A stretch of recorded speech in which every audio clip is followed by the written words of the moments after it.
All right, everyone. Yesterday on Twitter, Hillary Clinton decided to do the I'm a big, tough, strong, empowered woman thing and speak down to Trump, which is sort of a pastime for her. She's not politically relevant anymore, so I guess it gets her off, pretending that she's the secret shadow president, like she's like the Rebel Alliance leader, some stupid shtick like that. The Democrats are very fond of that sort of imagery. It's funny, it's like Cenk complaining about the establishment hates me. You are the establishment, dude. You're a millionaire with a multi-million-dollar budget and a dozen staff, producing a show and hanging out with the CEO of YouTube, of all people. Hanging out with multi-millionaires and billionaires who could buy and sell even you and all of the Young Turks. You're part of the establishment. Don't fucking try to cast yourself off as some sort of rebel, some sort of revolutionary. You sound like Bernie.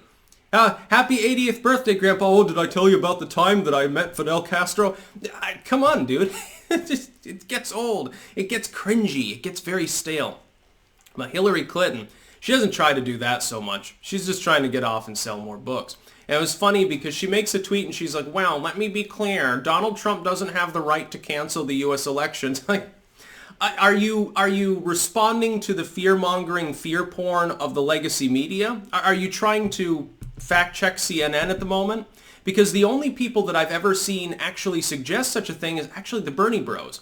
They're suggesting essentially suspending the primaries. Now, of course, since coronavirus will be around long after the primaries, you'd think that would naturally lend itself to a claim of suspending the election or having like mail-in only election. Like that's ever going to be a thing. That'd be hilarious to see them try to coordinate it. Oh my God. Everybody would be pissed at the result. Even the winners would be pissed. Here's the thing. Donald Trump at no time ever in his entire presidential career has suggested suspending an election. He has never suggested usurping the political process. In fact, he's gone out of his way to show restraint. He's gotten flack from some of his fans on certain issues because of this, namely the border. You remember before coronavirus emerged on the set, the big thing that was worrying most of his fans was the border crisis, the fact that our border is like a piece of Swiss cheese. Trump, of course, has largely begun ameliorating this. We have built large sections of new border. We've definitely retrofitted piss-poor sections of the existing border where there's little more than a chain link fence or even a vehicle barrier before. Now you've got actually a substantial enough barrier. This is great. And Donald Trump has been doing this for a time, but he showed restraint. A lot of people thought on day one he should immediately take a shovel and go start digging a ditch where the new border was going to be and putting in moats and shit. Well, he couldn't do that. He was stopped by Congress at first, and then when he got around them, he was stopped by the Ninth Circuit and had to get around them. It took him 2 years in order to go through the normal civic process. By the way, is this not the greatest statement against government bloat, bureaucracy, and abuse possible? I think that it is. By the way, even people who are against the wall fundamentally believe the same thing. Oh, it's authoritarian to build a border wall. Pretty soon they'll be using it to keep us in. Well, if you believe that, then of course you should shrink government. You're saying that it's abusive, correct? The hell would you want to pay more tax money for then? Just use it to bomb people anyway. Trump never insinuated that. Hillary Clinton is responding to a threat that doesn't exist in order to grandstand. And that's what she likes to do. And you'll notice if you study linguistics at all, so you get to the point, and it can be a little exhausting, where you're always analyzing the way people speak, what they say and how they say it. Now, of course, on Twitter, there's no intonation, but you can sort of get a general, you sort of get a feeling from a tweet. Read this tweet a couple times.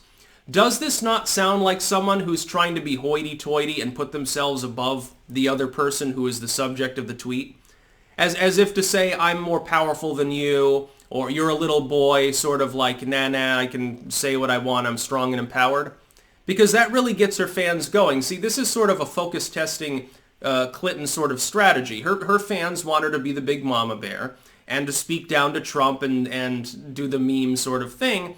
And so she can, cater to them, and they'll spread her tweet around. And people who don't like her will respond to it as well. I'll do it from the position that she's cringy and she's basically just mouthing off about no actual problem. Other people, though, they'll get hot under the collar and they'll say, well, Clinton is trying to usurp the political process. Trump's not doing anything wrong. And it'll be funny, so they'll wave their MAGA flag around and stuff. And that's funny, too. And sometimes you get to respond to their bravado because it's a little bit over the top.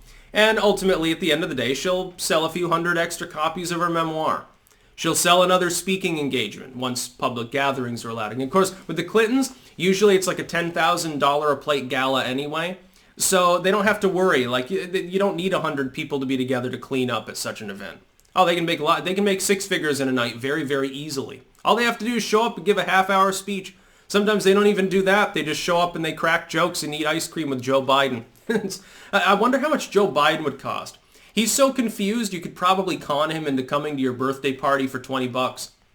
Oh yeah, Joe, we've got lots of ice cream. Don't worry, dude. He'd probably show up. As long as it's not Ben and Jerry's. He has nightmares about that. Hillary Clinton's insane. Nobody's suggesting, nobody would seriously consider suspending the U.S. election. The only people considering that are the Dem primaries. The Democratic Party has suspended a bunch of primaries. On the Republican side, of course, Trump is clinched. It's over on that side. On the Democratic side, a whole host of states have decided to delay their primaries till June and are considering the option of having it be mail-in only or canceling it altogether. The DNC has been scratching its heads, befuddled, thinking about, well, you know, with these public gathering bans, we're kind of pushing the limits of the 10th Amendment state authority at some point when we're encouraging people to get out the vote. You're not seeing a lot of efforts. It's funny because we went from record high turnout in a lot of states in both the Republican and Dem primaries early on in the process to now talking about not even having primaries in the course of a few short months. How weird the election season is. But Trump is not crazy. He knows that everyone would take up arms and go nuts, and there'd be like, you know, there'd be a coup at some point if he were to try to suspend the election. Because that wouldn't be tolerated. By the way, why would he want to delay an election that he's probably going to win handily anyway? He's probably going to run roughshod over the Dems. He's probably going to be reelected, probably by a margin large enough to have a mandate going forward. He's reasonably popular. He's getting more popular recently over time. His coronavirus response is reasonably well received. We're not in any major conflicts. It looks like the pandemic should peter out before November. That's really great news, by the way. The economy has sort of staggered its way back up. It looks like things might get better before they get worse after maybe another month or so. Why the hell would he want to delay the election? Certainly not suspend it. He wants that victory. He's got the Triple Crown already. Now there's only one thing left in his entire life that Donald Trump can do to be more of a winner than he already is, and that's to be a two-term instead of a one-term president. It's the only thing he can do at this point to be more popular and powerful than he already is. He's a I spoke about this in 2015, like very early. I don't even think any of the states had voted yet, and I talked about exactly what Donald Trump wanted. And a lot of people didn't understand this, so I'm going to rephrase it again. Here's what he wants. He looks at his life.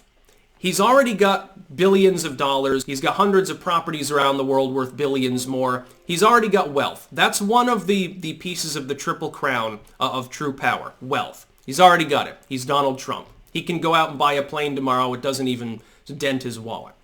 He's already got fame. Fame is number two. Notoriety. It doesn't have to be fame in the standard like celeb sense, but he's well known. The Apprentice, Stern Universe. Donald Trump is one of the highest 80s brands, certainly well into the 90s. His feuds, his public persona, WrestleMania, pageantry, all of the things that could possibly get you attention. He goes on TV constantly talking about himself, talking about politics for 20 years. He's one of the most well-known people in the world. Everyone knows who he is. Everyone knows the name Trump, so he's got that. He only had one piece of the Triple Crown left, which is power. And the only thing in the United States that rises, well, the only thing in the world, really, that rises to that level of doctrinal power in the political and civic sense is the presidency. He's already got that. The only thing he can do now is take a little cloth and shine that piece of the Triple Crown one last time by winning a second term. It's the only thing he can do, and he wants it desperately. The chances of him delaying or suspending or doing anything to endanger the civic process is exactly zero.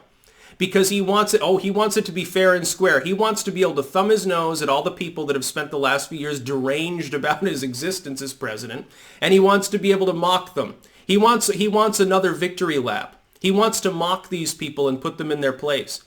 By the way, people like Clinton want that too. Of course they do. Some of these people are a bit sociopathic. The reason why I've always believed Trump would be a good president, and I was right, is because he does want to be well-liked. He doesn't want to be an unpopular president. If the only alternative to being a popular one would be like a Richard Nixon. Well, he's reasonably popular. Economy's going well. No major wars.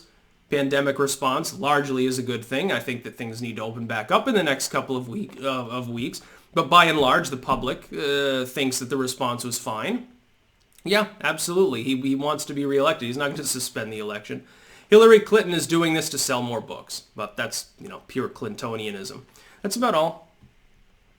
Peace out.